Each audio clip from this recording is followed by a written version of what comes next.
Welcome to Save As Ability, a podcast to educate and inform you about disability employment issues. My name is David D'Arcangelo, and I'm your disability policy expert. Hey everybody, welcome back. It's David D'Arcangelo, another episode of Save As Ability. Please help us continue to build our channel so we can keep great content coming for you. Subscribe, like, share, comment, and we'll build our audience that way. We've got a great guest today, and I want to get right to her. It's Becky Kekula. Becky, welcome back. Great to see you. Haven't seen you. I think the last time we were together was a conference right before COVID. It's been way too long. It's great to have a reunion. And as a matter of disclosure, I am a disability-owned business enterprise, Adobe, or Archangel Communications is Adobe. And Becky works in the Disability Equality Index, right? Is that the name of it, Becky? Yes. So let's get right into it. Tell us a little bit about the index and Disability In and what you're doing to try to improve outcomes for people with disabilities, employment-wise, entrepreneurial. Yeah, so I think I look at the options that we provide at Disability In as kind of a two-tiered employment opportunity. There's the route that people with disabilities can take to become a disability-owned business.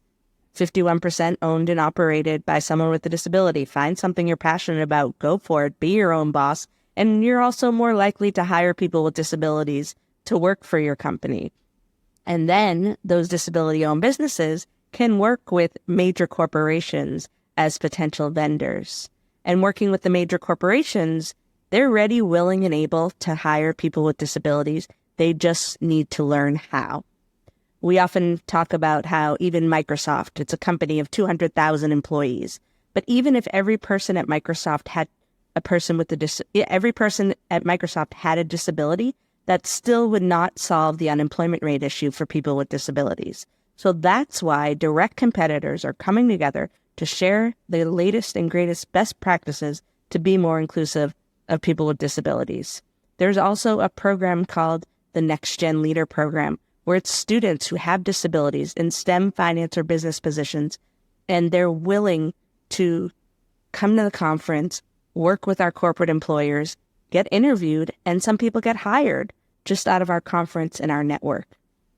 So we're really setting up these companies for success. They participate in the Disability Equality Index, which is a self-assessment benchmarking tool to measure disability inclusion across their enterprise.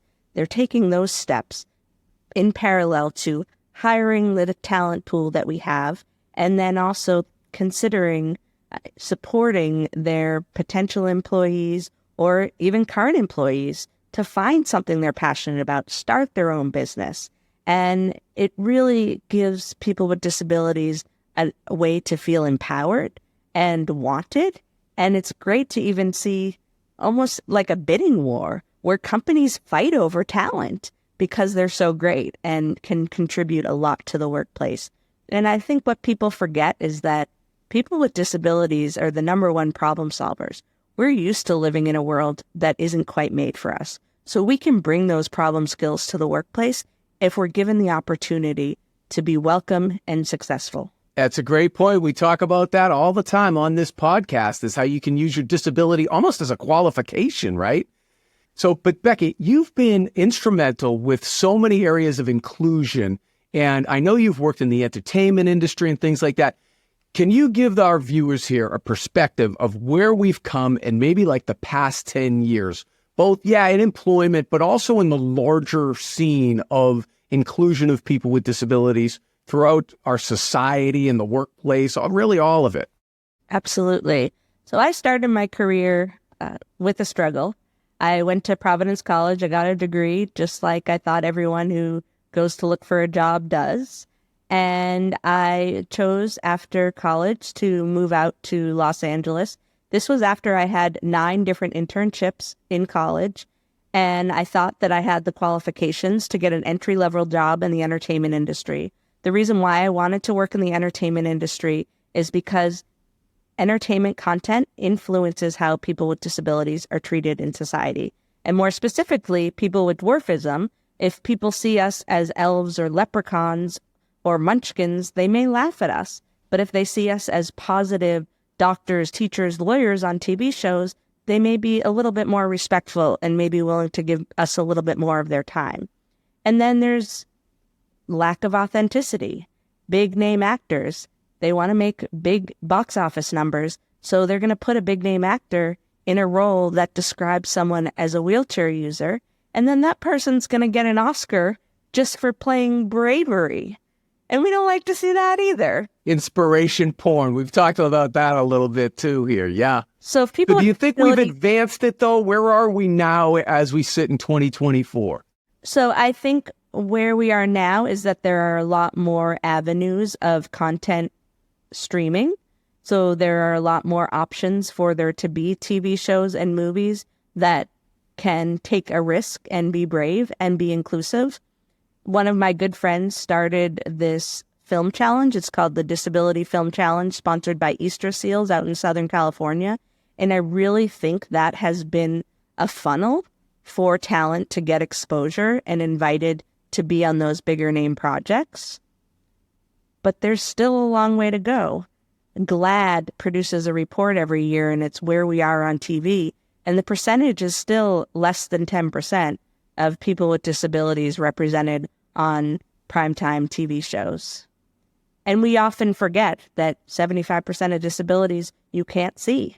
So it's very possible that more disabilities are being represented, but it's just not talked about. So we're going to assume that it's not there. Right, right.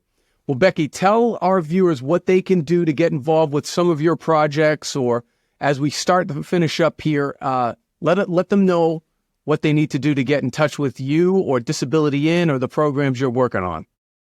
Yeah, so kind of before I got involved with Disability In, I got integrated into the schools where there are children with disabilities who are looking to go from elementary to middle school or middle to high school.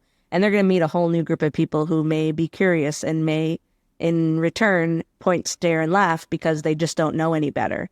So what I like to do is talk to school administrators about my experiences growing up and then speak to the whole student body, let them ask me the hard questions so that student doesn't have to struggle. But even environments where there's no disability that you can see, I love to go and enlighten students about what it means to be different and that it's okay to be different. And then with the corporations, we're always looking for new companies who are willing to start on this journey with the Disability Equality Index. You don't have to be a corporate partner of Disability In to participate. You just pay a fee to be able to utilize the tool. But then it ends up being a motivator for you to want to get more engaged and involved. And we have a conference every year. There's one in Las Vegas this summer, July, I think, 15th through 18th. I'm trying to remember Yes. the and it's an amazing energy of people who are ready, willing, and able to be more inclusive. They just want to know how. So please continue to share your stories as an ally. If you don't yet identify as someone with a disability, as we say, anyone can acquire a disability at any point in their life. So you might as well join the party now and be supportive of those around you, because you never know what someone's going through. And you could be the reason someone shares their story. Yeah, 100%. So we'll be sure to put Becky Motivates in the description. Becky, what is it? BeckyMotivates.com? Yes. Great public speaker, very engaging. I've heard her a couple of times. Terrific. And your Disability In work as well. So Becky, thank you so much for what you do for our community here. And we appreciate you having you today. Again, please comment, like, share, subscribe to our channel so we can keep great content flowing for you. It's David D'Arcangelo, Save Visibility. Hope you have a great day. Thank you. For more information about disability employment issues, please visit our website, disabilityemploymentsolutions.com. The Save As Ability podcast is available on Apple Podcasts, Spotify, our YouTube channel at Disability Policy Expert, or wherever you stream your podcasts. Subscribe, stream, rate, and review our shows. Your ratings and reviews help our show reach new audiences. Produced by Pod Pro Entertainment. Save As Ability lives within a network of podcasts located at podproentertainment.com. #TheNewRadio.